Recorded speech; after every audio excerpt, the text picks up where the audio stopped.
ये आकाशवाणी पटना है। अब आप अभिषेक दास से प्रादेशिक समाचार सुनिए। पहले मुख्य समाचार। राज्य सरकार ने पटना उच्च न्यायालय में जातीय गणना पर जल्द सुनवाई की मांग को लेकर अपील दायर की। प्रदेश के 31 नगर निकायों में चुनाव की घोषणा, 9 जून को होगा मतदान। श्रद्धापूर्वक मनाई जा रही है बुद्ध पूर्णिमा। बोध गया के विश्व प्रसिद्ध महाबोधि मंदिर में विशेष पूजा अर्चना का आयोजन। और मौसम विभाग ने राज्य में गर्मी में बढ़ोतरी का पूर्वानुमान जताया। अगले 5 दिनों के दौरान तापमान में 2 से 4 डिग्री सेल्सियस वृद्धि की संभावना। अब समाचार विस्तार से। राज्य सरकार ने पटना उच्च न्यायालय में जातीय गणना पर जल्द सुनवाई की मांग को लेकर अपील दायर की है। राज्य के महाधिवक्ता पीके शाही ने इस मामले पर जल्द सुनवाई करने की न्यायालय से मांग की। गौरतलब है कि कल पटना उच्च न्यायालय ने जातीय गणना पर तत्काल प्रभाव से रोक लगाने का अंतरिम आदेश दिया था। साथ ही न्यायालय ने इस मामले की अगली सुनवाई की तारीख 3 जुलाई को तय की थी। राज्य निर्वाचन आयोग ने प्रदेश के 31 नगर निकायों के लिए चुनाव कार्यक्रमों की घोषणा कर दी है। मतदान 9 जून को होगा, जबकि मतों की गिनती 11 जून को होगी। इन क्षेत्रों के लिए 9 मई से 17 मई तक नामांकन पत्र भरे जा सकेंगे। नामांकन पत्रों की जांच 18 से 20 मई तक होगी। नाम वापसी की अंतिम तिथि 21 से 23 मई तक निर्धारित है। चुनाव चिन्ह का आवंटन 24 मई को किया जाएगा। चुनाव की घोषणा के साथ ही संबंधित क्षेत्रों में आदर्श आचार संहिता लागू हो गई है। आयोग से प्राप्त जानकारी के अनुसार प्रदेश के जिन नगर निकायों में मतदान कराया जाना है, उनमें 24 नगर निकायों का कार्यकाल समाप्त हो चुका है, जबकि 7 नगर निकायों के जनप्रतिनिधियों का कार्यकाल जून में समाप्त हो रहा है। केंद्रीय युवा कार्य तथा खेल मंत्री अनुराग सिंह ठाकुर और उत्तर प्रदेश के मुख्यमंत्री योगी आदित्यनाथ ने आज लखनऊ में खेलो इंडिया यूनिवर्सिटी गेम्स के लिए प्रतीक चिन्ह, जर्सी, शुभंकर, मशाल और एंथेम का शुभारंभ किया। तीसरा खेलो इंडिया यूनिवर्सिटी गेम्स 23 मई से 3 जून तक खेले जाएंगे। उद्घाटन समारोह लखनऊ के बाबू बनारसी दास यूनिवर्सिटी में 25 मई को आयोजित किया जाएगा। इस अवसर पर अनुराग सिंह ठाकुर ने कहा कि भारत को खेल की महाशक्ति बनाने की प्रधानमंत्री की परिकल्पना पूरी होगी। आयोजन भी भव्य होगा और हमारे यहाँ के दर्शक जो आएंगे वो भी खिलाड़ियों का मनोबल बढ़ाने में कोई कमी नहीं छोड़ेंगे। मैं इस मंच से आदरणीय प्रधानमंत्री जी की उस सोच को सलाम करता हूँ जो भारत को स्पोर्टिंग सुपर पावर बनाने की बात करता है, स्पोर्ट्स सुपर पावर बनाने की बात करता है कि हम खेलों में भी महाशक्ति बनेंगे। श्री ठाकुर ने कहा कि उत्तर प्रदेश 23 मई से 3 जून तक खेलो इंडिया यूनिवर्सिटी गेम्स के सबसे बड़े संस्करण का आयोजन कर रहा है। देश भर के 200 से अधिक विश्वविद्यालय के 4700 से अधिक एथलीट इसमें भाग लेंगे। इस संस्करण में 21 तरह की खेल स्पर्धाएं आयोजित होंगी। खेलो इंडिया यूथ गेम्स का आयोजन राजधानी लखनऊ के अलावा वाराणसी, नोएडा और गोरखपुर में किया जाएगा। इन खेलों का लाइव प्रसारण डीडी स्पोर्ट्स और ओटीटी प्लेटफॉर्म पर भी किया जाएगा। खाद्य और सार्वजनिक वितरण विभाग के सचिव संजीव चोपड़ा ने सभी कंपनियों से कहा है कि खाद्य तेल की कीमतों में गिरावट का लाभ उपभोक्ताओं को शीघ्रता से मिलना चाहिए। कुछ कंपनियों ने अपने उत्पाद के दाम कम नहीं किए हैं और जिनका अधिकतम खुदरा मूल्य दूसरे ब्रांडों से अधिक है, ऐसी कंपनियों को कीमतें कम करने की सलाह दी गई है। खाद्य और सार्वजनिक वितरण विभाग ने संबंधित पक्षों के साथ एक बैठक में खाद्य तेल की कीमतों की समीक्षा की। प्रदेश भाजपा अध्यक्ष सम्राट चौधरी ने आज कहा कि भाजपा के खिलाफ महागठबंधन कहीं से भी टक्कर देने की स्थिति में नहीं है। नालंदा जिले के बिहार शरीफ में संवाददाताओं से बातचीत में उन्होंने कहा कि महागठबंधन के पास 2024 के लोकसभा चुनाव को लेकर कोई नेता नहीं है। इससे पहले श्री चौधरी और भाजपा के अन्य वरिष्ठ नेताओं ने रामनवमी के दिन हुई सांप्रदायिक हिंसा के पीड़ितों के परिवारजनों से मुलाकात की। आज बुद्ध पूर्णिमा है। यह दिन भगवान बुद्ध के जन्म, बोध गया में उनके ज्ञान प्राप्ति और कुशीनगर में महापरिनिर्वाण से जुड़ा है। भगवान बुद्ध का जन्म 563 ईसा पूर्व नेपाल के लुम्बिनी में वैशाख पूर्णिमा के दिन हुआ था। वैशाख पूर्णिमा का दिन पूरे विश्व के बौद्ध धर्मावलंबियों के लिए विशेष महत्व का दिन है। हमारे संवाददाता ने बताया कि इस अवसर पर पूजा अर्चना के लिए कई देशों से पर्यटक और श्रद्धालु बोध गया पहुंचे हैं।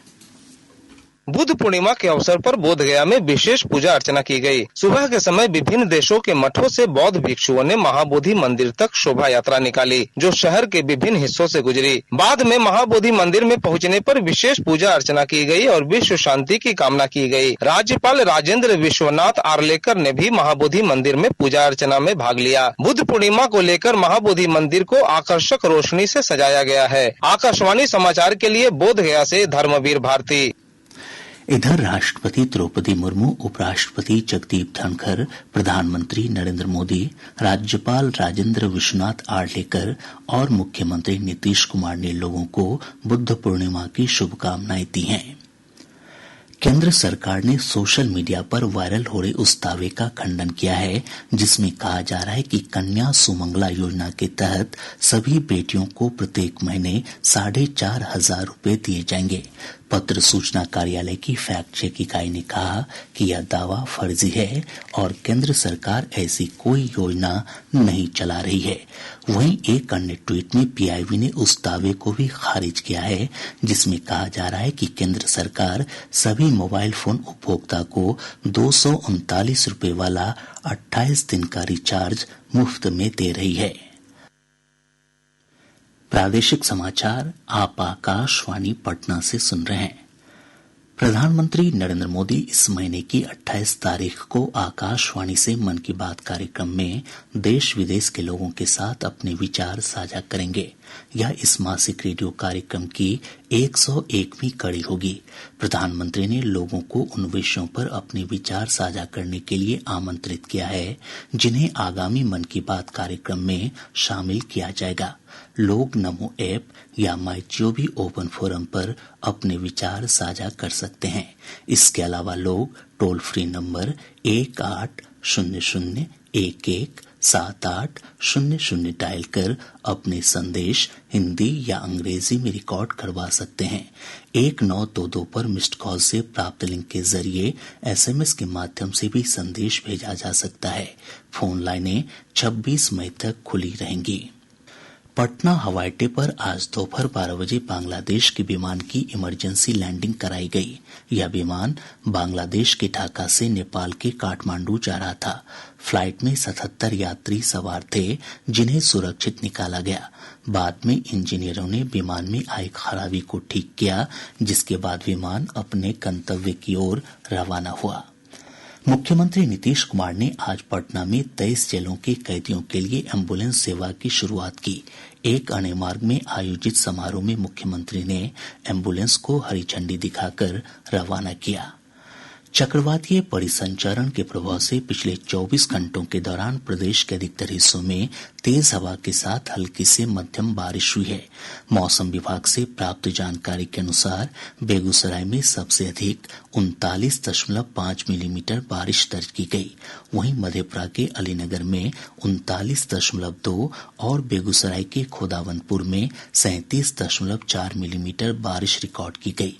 अररिया जिले के ताराबाड़ी में बारिश के दौरान वज्रपात की घटना में एक महिला की मौत हो गई। मौसम विज्ञान केंद्र पटना की वैज्ञानिक नेहा कुमारी ने बताया कि अगले 5 दिनों तक राज्य में मौसम प्रायः शुष्क बना रहेगा। वहीं अधिकतम तापमान में 2 से 4 डिग्री सेल्सियस बढ़ोतरी की संभावना है। आज के मौसम विश्लेषण के अनुसार राज्य में पछुआ तथा उत्तर पछुआ हवा का प्रवाह औसत समुद्र तल से 5.8 किलोमीटर ऊपर तक बना हुआ है, जिसके प्रभाव से अगले 24 घंटों के दौरान प्रदेश का मौसम शुष्क रहने का पूर्वानुमान है। अगले 5 दिनों के दौरान राज्य के अधिकतम तापमान में 2 से 4 डिग्री सेल्सियस की वृद्धि होने की भी संभावना है। राज्य सरकार ने प्रदूषण नियंत्रण परिषद का पुनर्गठन किया है। भारतीय वन सेवा के सेवानिवृत्त पदाधिकारी डीके शुक्ला परिषद के नए अध्यक्ष बनाए गए हैं। वे डॉक्टर अशोक कुमार घोष का स्थान लेंगे। इसके अलावा परिषद में 8 सदस्यों की नियुक्ति भी की गई है। पर्यावरण, वन और जलवायु परिवर्तन विभाग ने इस संबंध में आदेश जारी कर दिया है। प्रदेश के विभिन्न उच्च शिक्षण संस्थानों के 45 विद्यार्थियों का प्रतिनिधि मंडल आज तिरुचिरापल्ली स्थित राष्ट्रीय प्रौद्योगिकी संस्थान के लिए रवाना हुआ। आईआईटी पटना के निदेशक प्रोफेसर टीएन सिंह ने बताया कि विद्यार्थी प्रतिनिधि मंडल का यह दौरा भारत सरकार के महत्वाकांक्षी एक भारत श्रेष्ठ भारत युवा संगम कार्यक्रम के दूसरे चरण का एक हिस्सा है। प्रतिनिधि मंडल में शामिल छात्र तमिलनाडु के कलाकारों, उद्यमियों, खिलाड़ियों, गायकों, संगीतज्ञों और समाजसेवी से मुलाकात करेंगे। साथ ही वे तिरुचिरापल्ली में 5वीं सदी के ऐतिहासिक स्थल भी देखेंगे और स्थानीय संस्कृति से रूबरू होंगे। पूर्वी चंपारण जिले के निवासी और भारतीय डाक सेवा के अधिकारी राम नरेश सिकारिया संयुक्त राष्ट्र की संस्था यूनिवर्सल पोस्टल यूनियन के quality of service fund board के सदस्य चुने गए हैं। श्री सिकारिया वर्ष 2015 बैच के अधिकारी हैं। वे दक्षिण एशिया और ओशनिया क्षेत्र का प्रतिनिधित्व करेंगे। वे जाने माने उद्योगपति और समाजसेवी शंभुनाथ सिकारिया के पुत्र हैं। राज्य स्तरीय जूनियर रग्बी प्रतियोगिता का शुभारंभ आज सुपौल के भारत सेवक समाज कॉलेज खेल मैदान में हुआ। सुपौल में पहली बार इस प्रतियोगिता का आयोजन किया जा रहा है। इस अवसर पर 25 बालक और 17 बालिकाओं की टीम के सदस्यों ने रंगारंग मार्च पास्ट में भाग लिया। बेगूसराय जिले के साहेबपुर कमाल थाना क्षेत्र अंतर्गत आहू गांव में गंडक नदी में नहाने के दौरान 5 बच्चे डूब गए। इनमें से एक का शव बरामद कर लिया गया है। एसडीआरएफ और स्थानीय गोताखोरों की मदद से 4 अन्य बच्चों की तलाश जारी है। इधर उत्तर प्रदेश के अमरोहा जिला अंतर्गत गजरौला में एक ईंट भट्ठे पर पानी भरे गड्ढे में डूबने से जमुई जिले के 4 बच्चों की मौत हो गई। खगड़िया के अलोली अंचल कार्यालय से 3 राइफल और 90 कारतूस की चोरी के मामले में पुलिस ने 5 और आरोपियों को गिरफ्तार किया है। इस मामले में कल 4 आरोपियों की गिरफ्तारी हुई थी। अररिया नगर थाना क्षेत्र के NH57 पर स्थित टोल प्लाजा के पास एक तेज रफ्तार वाहन की चपेट में आने से मोटरसाइकिल सवार एक युवक की मौत हो गई। कैमूर जिले में परिवहन विभाग और पुलिस ने अभियान चलाकर 87 ओवरलोडेड ट्रक को जब्त किया है। समस्तीपुर जिले के अलग अलग थाना क्षेत्रों में पुलिस ने छापेमारी कर चोरी की 57 मोबाइल बरामद की है। बरामद मोबाइल का बाजार मूल्य 16 लाख रुपए से अधिक है। मुंगेर जिले में पुलिस ने समकालीन अभियान चलाकर विभिन्न मामलों में वांछित 46 अपराधियों को गिरफ्तार किया है। वहीं अरवल के विभिन्न थाना क्षेत्रों से 21 अभियुक्तों की गिरफ्तारी हुई है। और अब अंत में मुख्य समाचार एक बार फिर।